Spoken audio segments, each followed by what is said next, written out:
অবশেষে কিন্তু আমার পায়েস পাকাই নিয়ে প্রায় শেষের দিক। আমি আপনাদের সঙ্গে একটা জিনিস শেয়ার করতেছি।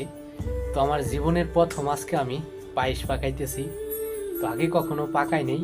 তো এত করে চাল দিছি, সম্ভবত 50 গ্রাম চাল, একটু বেশি হবে, আর 2 কিলো দুধ। ঠিক আছে, তো 2 কিলো দুধ দিছি, অরিজিনাল একদম সৌদি হালিম, মানে সৌদি দুধ, এইটা সবচেয়ে ভালো।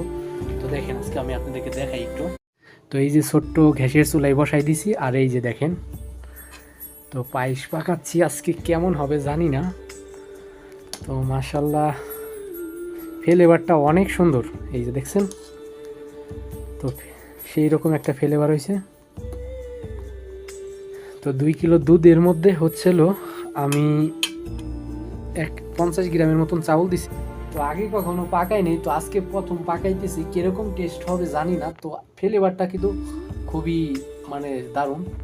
এই যে দেখেন, ছোট্ট একটা গ্যাসের চুলাই বসাই দিছি। এতক্ষণ কিন্তু ওই যে কারেন্টে হিট দেয় না, কারেন্টের একটা চুলা আছে, ওইটাই দিছি। মানে চাউল সিদ্ধ হয়েছে, কিন্তু একটা ঘন হয় না, মানে পায়েস সন্দেশ, সেই ঘনটা হয় না। এই জন্য আমি এইটাই ধরাই দিছি।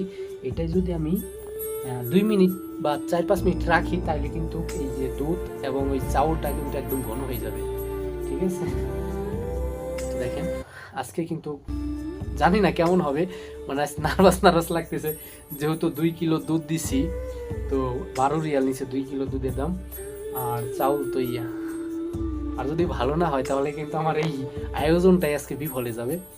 আমার পায়েস পাকাই না প্রায় শেষের দিক। তো মনে করছিলাম না জানি পায়েস পাকাইতে পারবো না। তো মাশাল্লাহ আমার পায়েস কিন্তু মানে হয়ে গেছে, এরকম একটা পর্যায়ে চলে গেছে।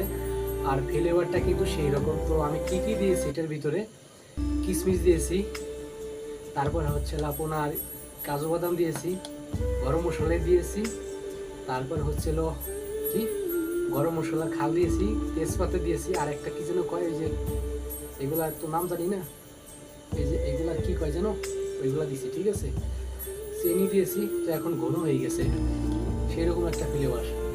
যে যে খাইতে চান চলে আসেন। তো একটা কথা কি, সৌদি আরবে আসার পরে কিছু পারি আর না পারি, তো রান্না শিখছি আলহামদুলিল্লাহ, বেশ কয়েক পদের রান্না পারি। তো পোলাওতে শুরু করে, আর মেন কথা কি, যে একটা অনুষ্ঠানে কি কি রান্না লাগবে বা কি কি মানে কত মানুষের কত ইয়ে, ওই জিনিসটা আমার ভিতরে আইডিয়া হয়ে গেছে। তো সবাই দাওয়াত রইলো, তো সবাই চলে আসবেন। ঠিক আছে।